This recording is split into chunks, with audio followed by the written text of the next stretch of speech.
I'm Susan Adcock, also, and I'm just about to go into the 4th year of my 2+2 social studies degree. Some tips for surviving life at university, particularly when you first start.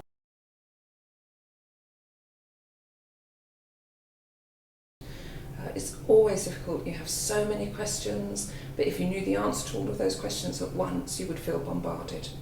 So go and find the answer to the question when you need to, not before. So when you need it, find it. When you have a question, ask it. Don't feel like you're at school, and when you put your hand up at school and ask a question, you feel the teacher might be sniggering at you. That doesn't happen.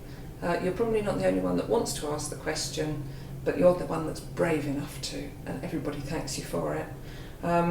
It's not old school at university.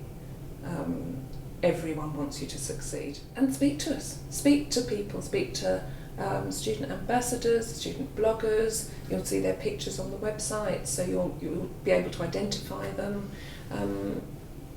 And also student representatives for the staff student liaison committees. Speak to them. Speak to older students who've been here a while and ask them questions if you've got any. There is an Ask the Student page on the website, so you can fill in a form and ask a question. And as I said before, no question's too stupid to answer.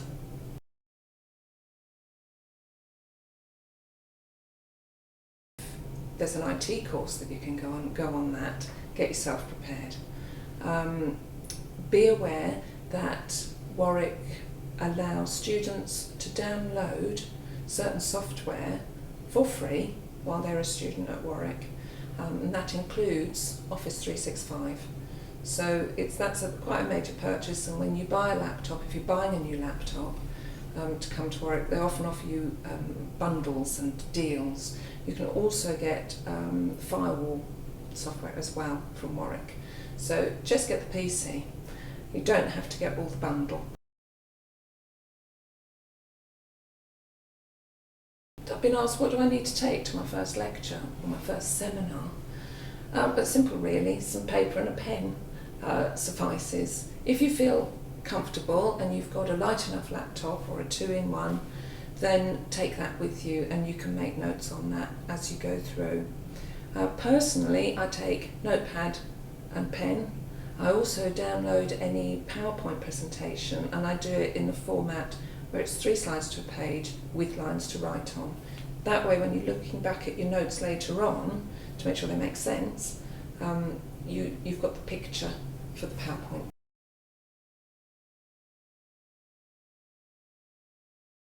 Something else we also get asked about a lot is what's parking like on campus. Now I have to drive in because it would take me 3 hours to come by public transport. So when I've got a lecture at 10, I make sure I'm here by 8:30. That way I will get parked fairly close to where I want to be. If you leave it until 9:45, you may have trouble finding a space, because a lot of the lectures start at 9, 9:30 or 10. So try and beat everybody else in. The extra time I'm here for, I make use of the library, I make use of the learning grid in University House, or I go into Westwood Cafe or the Avon building and use the computers there. And it gives you that quiet study time that you might not always be able to get at home, because the phone rings or somebody says, "Mum," and what's up. There is a way to get your parking slightly cheaper, and that's if you put money on your university card and get a booklet of parking tickets. You get 10% off if you use a university card to pay for it on. So that saves a little bit of money. It also means you haven't got to scrabble around for change all the time. So that's pretty good, and that's what I'm going to be doing next year.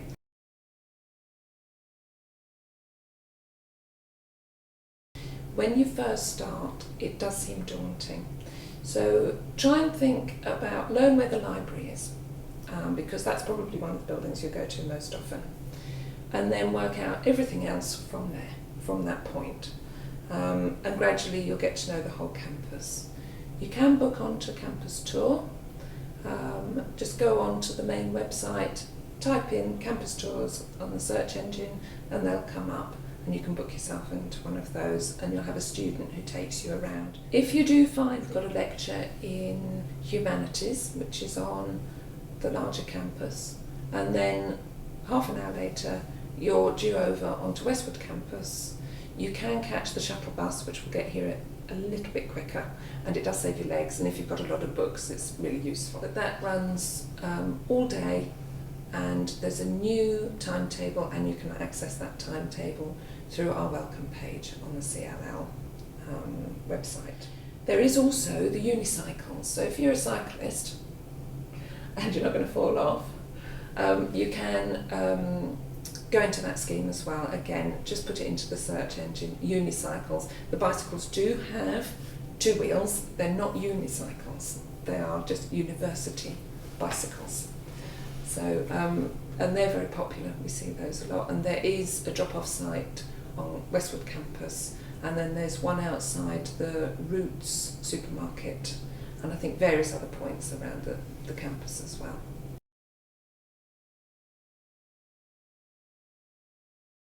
There is an awful lot of support available to you as a student, and I think particularly a Centre for Lifelong Learning student.